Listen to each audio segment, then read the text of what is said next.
मैं Vinod Kumar Singh TS college Hisua Nawada Magadh विश्वविद्यालय बिहार की ओर से हिंदी विभाग में आज का जो विषय है वो हिंदी साहित्य के इतिहास के अंतर्गत हम लोग मध्यकाल को समझने का प्रयास कर रहे हैं। उस मध्यकाल में जैसे हिंदी साहित्य के इतिहास में कुल 3 काल होते हैं, पहला आदिकाल, दूसरा मध्यकाल, तीसरा आधुनिक काल।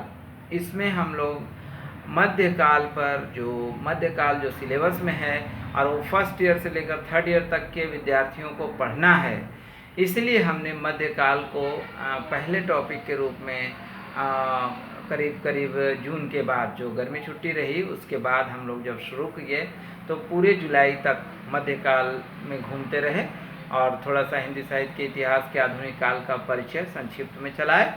अब हम मध्यकाल पे जब बात कर रहे थे तो मध्यकाल में भी 2 पार्ट हैं, रामचंद्र शुक्ल के अनुसार भी और या आप कह सकते हैं कि गृहस्थन के अनुसार भी। तो रामचंद्र शुक्ल ने इसको 2 भाग में बांटा मध्यकाल को। पहले भाग को उन्होंने कहा कि मध्यकाल को कह सकते हैं कि पूर्व मध्यकाल, और दूसरे भाग को उन्होंने कहा उत्तर मध्यकाल। पूर्व मध्यकाल में जो भक्ति काल है, जिसका नाम पूर्व मध्यकाल का दूसरा नाम अगर आप देखें तो भक्ति काल है, और तीसरा ये जो दूसरे में उत्तर मध्यकाल हुआ, उस उत्तर मध्यकाल का नाम रामचंद्र शुक्ल ने रीति काल दिया। तो हम लोग मध्यकाल के पूर्व मध्यकाल पर और उसी पूर्व मध्यकाल जिसका नाम दूसरा नाम कहें भक्ति काल है, जिसका नाम से हम खास तौर पे 1375 से लेकर और 1700 के काल को समझते हैं, उस भक्ति काल पर हम लोग चर्चा कर रहे थे निर्गुण और सगुण के अंतर्गत।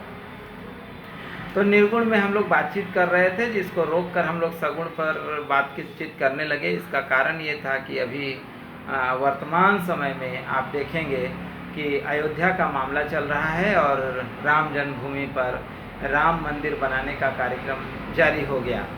कल के डेट में यानी 5 अगस्त को जब वहाँ पर आस्था के केंद्र राम ने अपने आप को स्थापित करते हुए भारतीय सरकार कहें या भारत का जो शासन व्यवस्था है, उसने राम को स्थापित करने का प्रयास किया मंदिरों के रूप में, मंदिर के एक केंद्र के रूप में। तो ये आस्था का जो मेन लक्ष्य हो गया, मेन जो मुख्य उद्देश्य हो गया, वो ये हुआ कि राम की जो सगुण धारा के अंतर्गत पूजा पाठ और जो प्रतिमा की सौंदर्यता है, इस पर आप देखेंगे कि अयोध्या पूरी तरह बरकरार है। इसमें शासन, प्रशासन, आम जनता इत्यादि लोग जुड़े हुए हैं, इसीलिए राम की चर्चा थोड़ी लंबी हुई। आज हम लोग इसी विषय पर थोड़ा सा चर्चा को आगे बढ़ाते हैं, और थोड़ी सी चर्चा जब आगे चलेगी तो उसमें केवल एक बात पर हम लोग बात करेंगे कि राम का एक बहुत महत्वपूर्ण पक्ष है, और वह पक्ष है आदर्श का। आदर्शता, जो राम के पक्ष में आदर्शता का व्यवहार है, वो आदर्शता मनुष्य के अंदर होनी चाहिए। कहा जाता है कि राम की जैसी मूर्ति का मतलब केवल मूर्ति नहीं, मतलब सूरत से नहीं है। राम का मतलब है कि राम के उस व्यवहार से, राम के उस आचरण से, राम की उस सहनशीलता से वगैरह वगैरह, जो राम की चारित्रिक विशेषता पर हम लोग बातचीत कर रहे थे, उन विशेषताओं की पुट हमारे अंदर हो, आम मनुष्य के अंदर हो, ऐसी धारणा साहित्य के जानकारों को रही होगी, और तभी उन्होंने राम की इतनी चर्चा की। रामचंद्र शुक्ल ने तुलसी को विशेष कवि बताया, विशेष कवि। उन्होंने कहा कि राम राज्य की परिकल्पना निश्चित रूप से वर्तमान समय की भी मांग है और वर्तमान समय की प्रासंगिकता भी। इसीलिए उन्होंने ये ज़रूर कहा कि तुलसीदास लोक मंगल के कवि हैं। एक दिन चर्चा हम लोग करेंगे कि लोक मंगल के कवि कैसे हैं, इस पर बातचीत होगी। लेकिन आज हम लोग रामचंद्र यानी राम के आदर्शता पर बात कर रहे हैं कि राम निश्चित रूप से आदर्श की मूर्ति हैं। आदर्श की परिकल्पना राम में हम लोग समझ सकते हैं। राम की मूर्ति को लेकर आदर्शता इतनी है कि राज्य अभिषेक होना है, यानी राजा बनना है, और उस दौर में अगर किसी ने कहा कि नहीं राजा कोई और बनेगा, तो राम का कहना है कि अगर एक व्यक्ति भी हमारे कार्य में खुश नहीं है तो वह कार्य सही नहीं है। इसलिए ये कह सकते हैं कि वैसे कार्य को नहीं करने का इजाज़त राम अपने आप से लेते हैं, और तभी उन्होंने राजा बनने का निर्णय चेंज कर दिया, परिवर्तन किया। आप देखेंगे कि जब आगे मामला बढ़ता है और मामला चला जाता है भरत और राम के बीच का, वहाँ भी राम कहते हैं कि नहीं, भरत को राजाभिषेक होने की ज़रूरत है, क्योंकि हर एक कोई भरत पर खुश है और भरत को राज्य गद्दी संभालनी ही होगी। ये आदर्श था।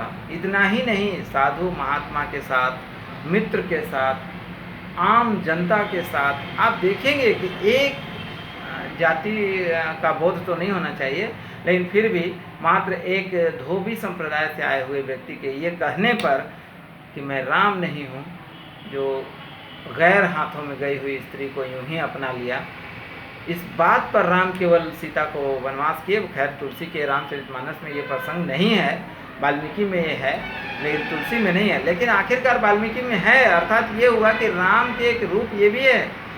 तो राम इतने आदर्श थे कि प्रजा के एक बात को भी बहुत गौर से समझते थे और उनकी बातों पर खरा उतरने का प्रयास करते थे। इस खरापन में आने में कितनी परेशानी हुई वो आप सब एक बार ज़रूर रामचरितमानस पढ़ें। मैं धार्मिकता को लेकर नहीं कह रहा हूँ, उनके आदर्शता को लेकर, राम के इस राज्य को लेकर, तुलसी के इस एक विचार को लेकर आप एक बार ज़रूर रामचरितमानस पढ़ें। उस मध्यकाल के बारे में सारी चीज़ें उसमें मौजूद हैं।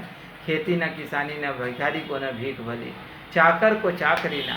तुलसी कह रहे हैं कि खेती न किसानी, किसान को खेत में कोई फ़ायदा नहीं हो रहा है, और चाकर को चाकरी नहीं है, मतलब कि नौकर को नौकरी नहीं मिल रही है, उसको मतलब नौकर बनने के लिए भी मौका नहीं मिल रहा है।